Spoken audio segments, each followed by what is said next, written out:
Hi Ellie. Good morning, Nicole. How are you today? I'm good, come in. I don't think I'd ever leave if I lived here. I'd just stay here. That's our problem. During COVID, we just sat here and stared out the window and I was like, what did I do before we lived here? It's so special and it's always changing and it's such a vibrant, alive harbour. So there's always something exciting going on. So you've done a TED Talk and you regularly speak to big audiences. Do you always feel as confident as you look? No. Absolutely not. Yeah, I don't know if anyone does, and maybe you get better at it the more you do it, and it's a lot of exposure therapy. I'm definitely still a nervous wreck before a big talk. It definitely might not look that way, but yeah, I am shitting myself underneath it all.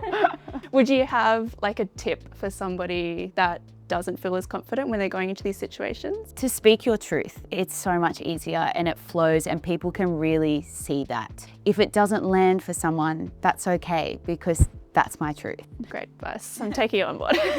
Do you remember the first Pilates class that you taught and what was that like for you? I do remember the first House of Sculpt class I taught and I did a 3-legged dog where you've got one foot on the ground and one leg up, and I just went smack on my tummy, like on my face. I remember looking up and being like, oh my God, did anyone see that? Hopefully everyone was like face down, not looking. Yeah. Oh, and I could sit here all day, but do you want to take me to where your morning begins usually? Yes, let's do it.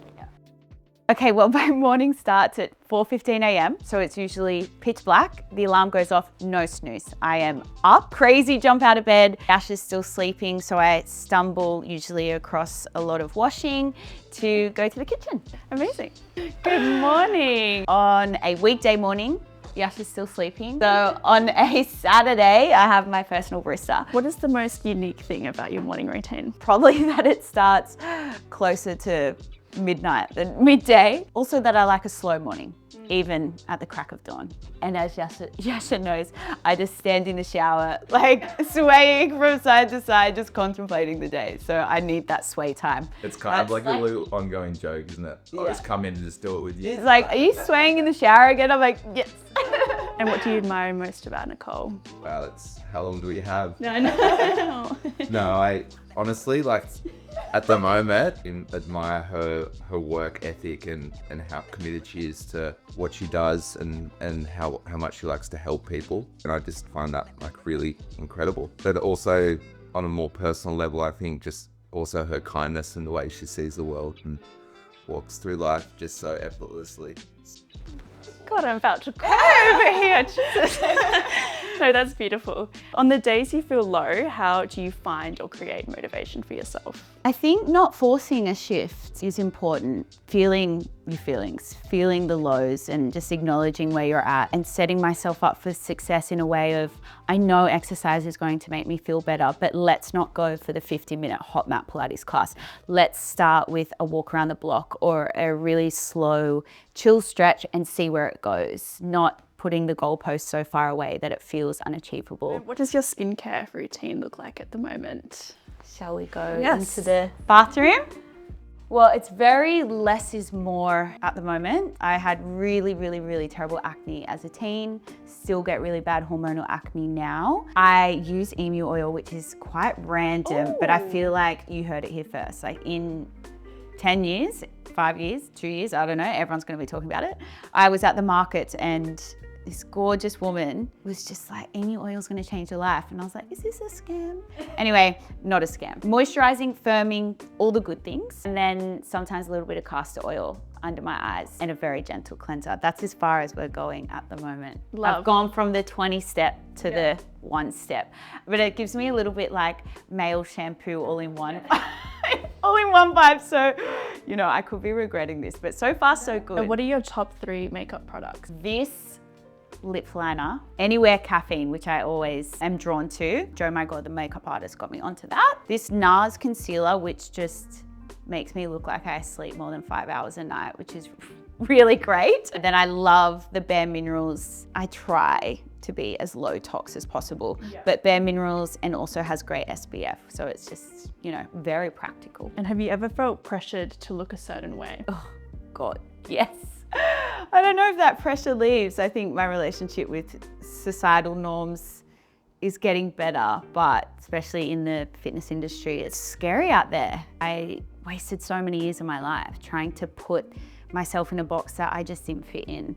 And yeah, to finally feel comfortable with who I am, how I look, and that's not to mean I don't have days where I try to change and shift and morph, but I just start to realize that it doesn't matter because people can look well, but are so unwell. And you mentioned that food played a big role in your skincare journey.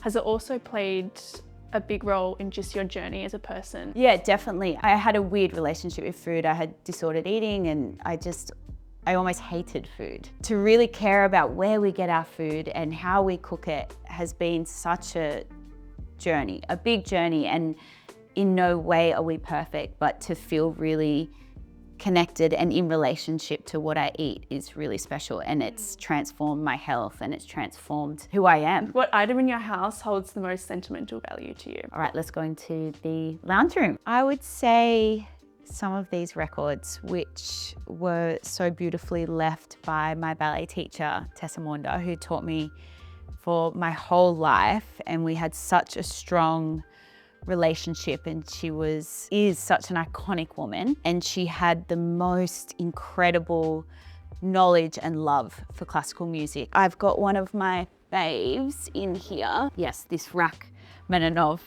record, which I'm sure the classical music listeners out there know that his music is very intense. I will listen to it and I'm going through all these arrays of emotion. Then there's some funny ones that she would just pick up along her way traveling. So there's a big mix from classical all the way through to more like neo-contemporary stuff. And if your house was on fire and you could only take one thing, essentials covered, what would it be? This. I have had this book since 2014. It says A Book of Sweet Nothing. Quotes, things people had said, things that resonated. What was the first entry?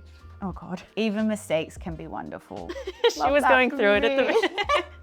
She was deep in it. Now, you and the lovely Sasha founded House of Sculpt around 3 years ago. What were you looking to create that you felt didn't exist yet?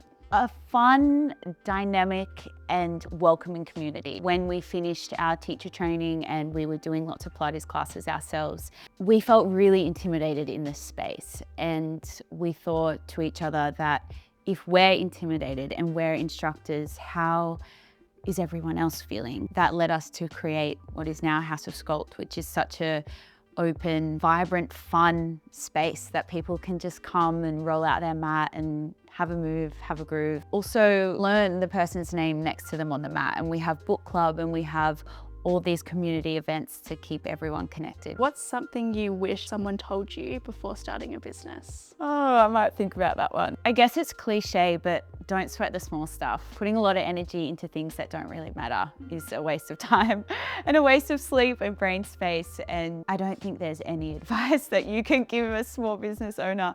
It's so ever evolving and ever changing. And I think my naivety has been a part of my skill set. I think if I knew what I was getting myself into, I wouldn't have made it this far. Yeah. Recently, House of Sculpt started a book club. Yes. This week's book being A Lonely Girl is a Dangerous Thing. What made you choose this book? Well, a community member suggested this book. So the first book that we chose for book club was Gabor Mate, which is quite a heavy read, and we wanted something fun and sexy. A client, Mimi, said, I've got this great book, everyone should read it. I did no background check on this book. I send the email out to all of our members. I read the first page and it's this R-rated sex scene. And I'm like, okay, this is where we're going. It was actually a fabulous book and a really easy read and a page turner, and it was based in Sydney. So you felt as though you knew what was going on, or like it was your girlfriend going through the experience. If you could recommend one book that everyone should read at least once, what would it be? Let me get it. I've got two. Cheryl Strayed, Tiny Beautiful Things is just a heartbreaking, beautifully written, incredible book that just reminds you how messy life is, but how amazing it is at the same time. But this book, which clearly I have loved because look at it. Daring Greatly, Brene Brown. I mean, Brene's incredible, but this book is amazing in the sense that it just reminds you that we're all going through the same thing in our own unique way, but hiding our feelings and being avoidant of our feelings is just going to sever connection. Yeah, I think as a young woman, feeling our feelings is so important, and we're told the complete opposite. And I think this book just connected me to myself and those around me and made me such a better teacher as well. Every time I read it, I take something new from it, like any good book should. I guess they're both like self-helpy. Yeah. I think other self-help addicts out there will know that you can get kind of addicted to the learning and the evolving, and that's a problem within itself, you know? It's okay to just be. Well, thanks for spending the morning with me and inviting Thanks, me guys. into your home. I will let you get on with your day and get out of your hair. Bye.